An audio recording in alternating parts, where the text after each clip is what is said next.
कहते हैं कि दुआओं में बहुत दम होता है। अगर सच्चे दिल से दुआएं की जाएं तो भगवान ईश्वर उनकी सुनता है और वही बात आपकी हकीकत में तब्दील हो जाती है जिसकी आपने दुआएं की होती हैं। धर्मेंद्र पाजी करीब 40-50 सालों से एक दुआ कर रहे हैं, उनका परिवार एकजुट हो जाए।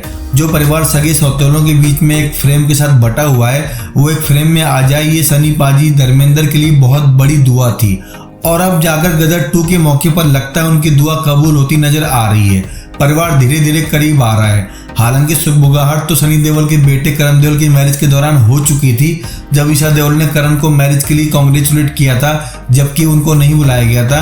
बट धर्मेंद्र ने उसके बाद एक इंस्टाग्राम ट्वीट करके पूरे परिवार के लिए बहुत सॉरी वाली बात लिखी थी और कहा था कि अगर मैं बात करता तो शायद परिवार एक साथ आ जाता। धर्मेंद्र को इमोशनल देखकर लगता है पूरा परिवार एकजुट होने के लिए तैयार हो गया और गदर 2 की कामयाबी के बीच में इससे बेहतर मौका भला और क्या हो सकता था। और जिसकी बात हम कई वीडियो में कर भी चुके हैं सनी देओल के परिवार की, धर्मेंद्र के परिवार की, कि ईशा देओल अकेली खड़ी थी उस पूरे परिवार में जो चाहती थी धर्मेंद्र का दोनों पत्नियों का परिवार एक हो जाए। इसके लिए वो सनी देओल के साथ राखी बांधती थी, बॉबी देओल को बहुत ज़्यादा रिकमेंड करती थी, अप्रिशिएट करती थी और उन्होंने ही गदर 2 की पर्सनल स्क्रीनिंग रख के पूरे परिवार को एकजुट करने का जो सपना है धर्मेंद्र का उसको सच करने का दम दिखाया। एक्चुअली गदर 2 की ओपनिंग के पहले ही ईशा देओल ने इंस्टाग्राम पर मूवी को बहुत बधाई दी थी और जब मूवी ने इतना मैसिव ओपनिंग किया है तब ईशा देओल ने अपनी बहन आहना देओल के साथ एक स्पेशल स्क्रीनिंग रखी गदर 2 की और सनी पाजी बॉबी देओल को भी इन्वाइट किया।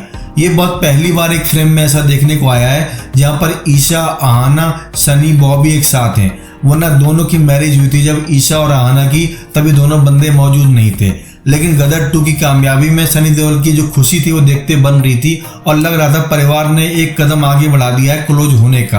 और कहते हैं जब आगाज हो जाता है तो अंजाम बहुत बेहतर होता है। तो देओल परिवार को एक साथ होने की जो पहल है वो स्टार्ट हो चुकी है और आने वाले वक्त में सब कुछ ठीक चला तो कोई बहुत बड़ी बात नहीं है। एक ही फ्रेम में सनी देओल, धर्मेंद्र, ईशा देओल, आहना देओल, हेमा मालिनी, अभय देओल सब एक साथ हों। हाँ, डाउट है सिर्फ और सिर्फ प्रकाश देओल को और हेमा मालिनी का, बिकॉज ये दोनों एक सौतन ऐसी हैं जो शायद एक फ्रेम में ना आना पसंद करें और इनकी प्राइवेसी का सम्मान करना चाहिए। बाकी रही बात नेक्स्ट जनरेशन के बच्चों की, तो उनमें दुश्मनी का कोई बीज है नहीं और अगर एक साथ आ रहे हैं तो ये पब्लिक के लिए, उनके फैंस के लिए और धर्मेंद्र के लिए बहुत बड़ी बात है। इसलिए जैसे ही एक फ्रेम में धर्मेंद्र की दोनों बेटियां सनी बॉबी के साथ दिखाई दी, तुरंत धर्मेंद्र ने अपने इंस्टाग्राम में डाला और बोला कि एक साथ होना भी दुआ है।